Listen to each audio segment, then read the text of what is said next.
Welcome to my YouTube channel Andhra Pradesh political vlogs. ఆంధ్రప్రదేశ్లో రాజకీయాలను చూస్తే ముఖ్యంగా కూటమి గవర్నమెంట్లో ఉప ముఖ్యమంత్రి అనే పదవిలో ఉన్న పవన్ కళ్యాణ్ రాజకీయ చూస్తే ఎవరికైనా పాలిటిక్స్ మీద కామన్ సెన్స్ ఉన్న ఎవరికైనా నవ్వు వస్తుంది, విసుగు వస్తుంది, అసహ్యం కూడా వస్తుంది. ఎంతలా అంటే తను చేసే నీచ రాజకీయాలు ఎంత దరిద్రంగా ఉంటాయో అందరికీ తెలుసు. కానీ ఆఖరికి రాజకీయాలని ఇంతగా భ్రష్టు పట్టించిన నాయకుడు బహుశా భారతదేశ చరిత్రలో ఎవరు లేరు.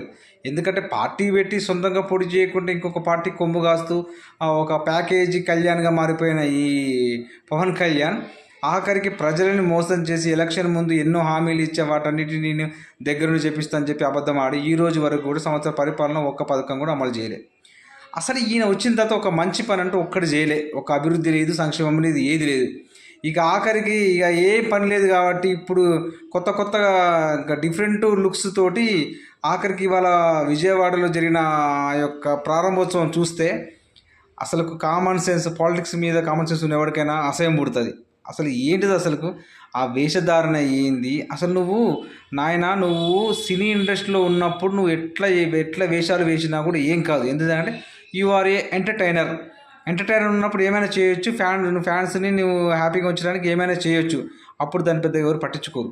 బట్ నువ్వు ఉన్నది ఒక పొలిటికల్ లైఫ్లో ఒక డీసీఎంగా ఉన్నప్పుడు, నువ్వు ఒక పబ్లిక్ రిప్రజెంటేటివ్గా ఉన్నప్పుడు నువ్వు పబ్లిక్కి ఏం చెప్పదలుచుకున్నావు అంటే నువ్వు ఆ టీషర్టు షార్ట్ వేసుకొని పోలీస్ ప్రోటోకాల్ తోటి గవర్నమెంట్ అఫీషియల్గా డీసీఎం పదవిలో ఉండి నువ్వు ఓపెన్ చేసిన సెలూను. ఆ సెలూన్ ఓపెన్ చేయడానికి అంత హంగామా అవసరమా? పోనీ నువ్వు ఏమైనా మంచి వస్త్రధారణ ఉన్నా ఏం కాదు. ఇంకా దాన్ని సమర్థించుకోవడం, ఇంకా కింద పవన్ కళ్యాణ్ ఫ్యాన్స్ దానికి సమర్థించుకోవడం. మా ఓడు చూడు ఎంత బాగున్నాడు, ఇప్పుడు ఎంత సన్నగా చూసినావా?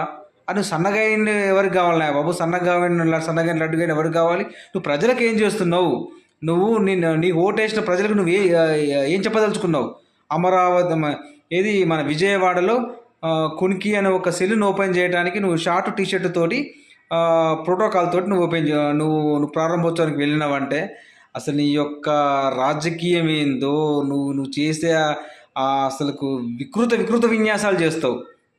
ఆ జుట్టు ఏందో, ఆ కథ ఏందో. పోనీ ఆఖరికి షార్ట్ టీషర్ట్ వేసుకొని సెలూన్ ఓపెన్ చేసి పెద్ద భారీ పరిశ్రమను ఓపెన్ చేసినట్టు, ఇనాగ్రల్ చేసినట్టు నువ్వు ఫీల్ అవుతున్నావు. నిజంగా అసలు ఇలాంటి నాయకుని భరిస్తున్నందుకు ఆంధ్రప్రదేశ్కు చేతులెత్తి దండం పెట్టాలి.